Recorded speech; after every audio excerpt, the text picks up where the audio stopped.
খুব ভালো হয়েছে বন্ধুরা, সরষে ইলিশকে হার মানাবে।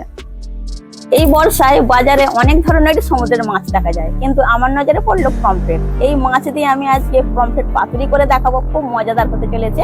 আপনারা দেখতে থাকুন। প্রথমে আমি মাছ কেটে বেছে নেব।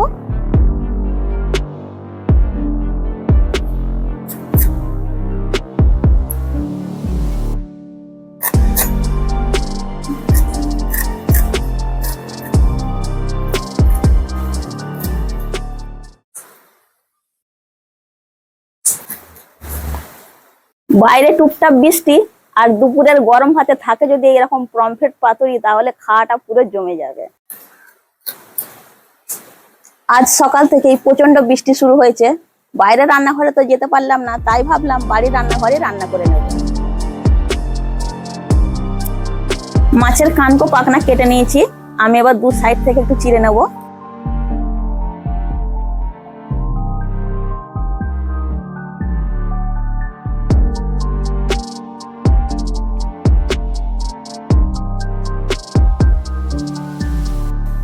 মাছের গায়ে একটা গন্ধ থাকে, সেই গন্ধ না কাটালে পাতুরি খেতে ভালো লাগবে না। সেই জন্য আমি প্রথম ম্যারিনেট করে নেব। লবণ আর লেবুর রস দিয়ে মাখিয়ে 10 মিনিট রেখে দেব। তারপর আবার একবার ধুয়ে নেব।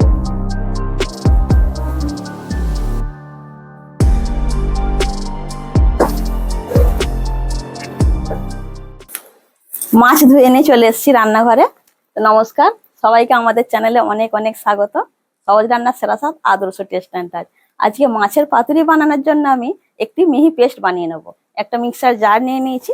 কালো সরষে, হলুদ সরষে মিক্সির মধ্যে দিয়ে দেবো। 1 টেবিল চামচ কালো সরষে, 1 টেবিল চামচ হলুদ সরষে, 4টে কাঁচা লঙ্কা, কিছুটা লবণ, কোরানো নারকেল,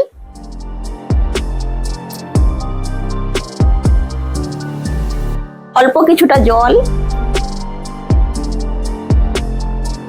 এরপর আমি দিয়ে দেবো মাছের মধ্যে হলুদ গুঁড়ো, লঙ্কা গুঁড়ো,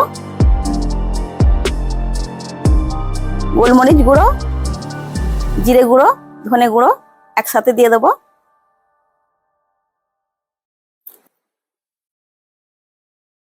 দিয়ে দেবো কিছুটা সরষের তেল, তাহলে মশলাটা মাখানোর সুবিধা হবে। আর এখানে আমি লবণ দেব না, আগে আমি লবণ আর লেবু দিয়ে মাখিয়ে মাছ ধুয়ে রেখেছিলাম।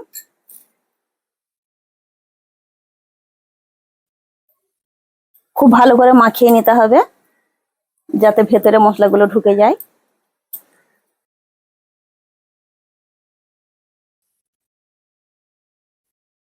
খুব সুন্দর করে একটা মিহি পেস্ট বানিয়ে নিয়েছি। এর মধ্যে দিয়ে দেবো টক দই, হলুদ গুঁড়ো, কিছুটা সরষের তেল দিয়ে খুব ভালো করে মিশিয়ে একটা ব্যাটার তৈরি করে নেব। পমফ্রেট তো আপনারা অনেকেই খেয়েছেন, কিন্তু আজ কড়াইতে নয়, সরাসরি কলা পাতায় মুড়ে পাতুরি করে খেয়ে দেখবেন। কলা পাতার গন্ধ মশলার সঙ্গে মিশে গিয়ে দারুণ একটা সুগন্ধ তৈরি করে। কথা বলতে বলতে আমার এদিকে সরষে নারকেল টক দইয়ের মিশ্রণ খুব ভালোভাবে রেডি হয়ে গেছে।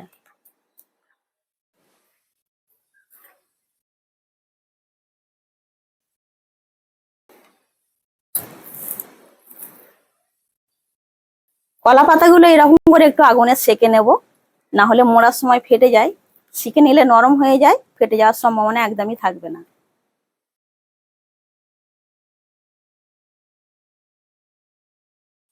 কলা পাতাগুলো আমি খুব সুন্দর করে সেকে নিয়েছি।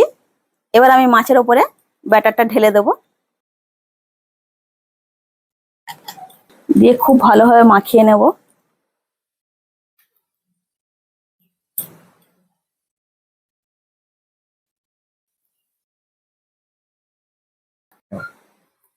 কলা পাতার মধ্যে একটু মিশ্রণ দিয়ে ভালো করে চাড়িয়ে নিয়েছি। তার উপর আমি মাছটা রেখে দেবো, দিয়ে ওর ওপর আর একটু মিশ্রণ দিয়ে দেবো।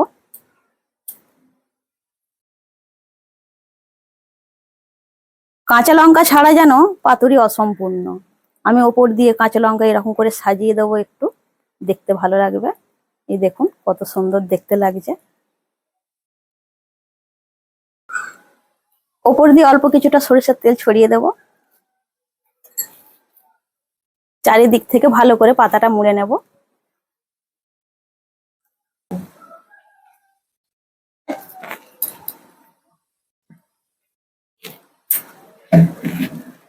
কলা পাতা একটু ডবল করে দেওয়ার চেষ্টা করবেন, না হলে পাতা পুড়ে গিয়ে মাছ পুড়ে যাওয়ার সম্ভাবনা থাকবে। আগে থেকে আমি নিচে সুতো ফেলে রেখেছিলাম, এখন তুলে বেঁধে নেব। আগে থেকে নিচে সুতো ফেলে রাখলে বাঁধতে সুবিধা হয়। এরকম করে বেঁধে নেবেন। মাছ বাঁধা হয়ে গেছে। ননস্টিক তাওয়া বসিয়ে সরিষার তেল দিয়ে ভেজে নেব।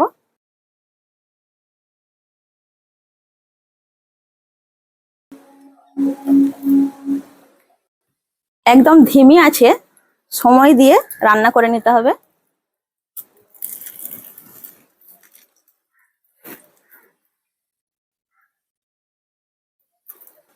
কিছুক্ষণের জন্য ঢাকা দিয়ে দেবো।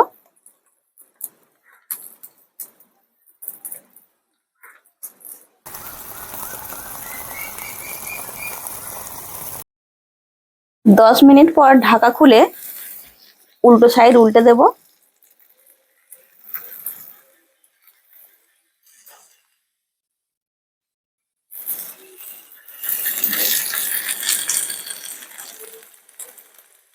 আরো 10 মিনিটের জন্য ঢাকা দিয়ে দেবো, উল্টো সাইডটাও হয়ে যাবে।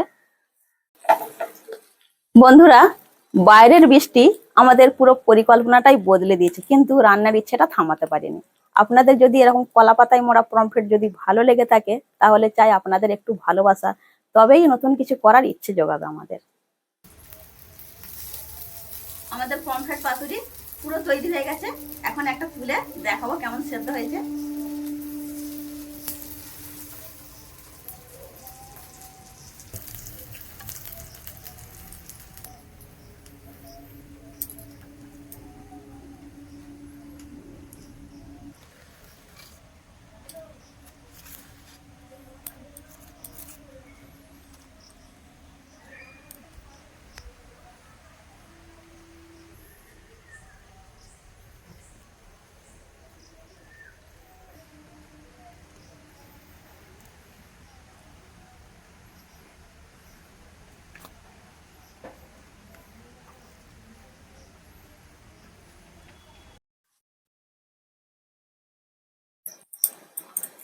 খুব ভালো হয়েছে বন্ধুরা, সরষে ইলিশকে হার মানাবে। আপনারাও এভাবে বাড়িতে ট্রাই করুন, খুব ভালো লাগবে। তাহলে আপনারা ভালো থাকুন, সুস্থ থাকুন। আবার দেখা হচ্ছে নতুন স্বাদ ও গল্প নিয়ে। এটাই আদর্শ টেস্ট অ্যান্ড টাচ, সহজ রান্নার সেরা স্বাদ।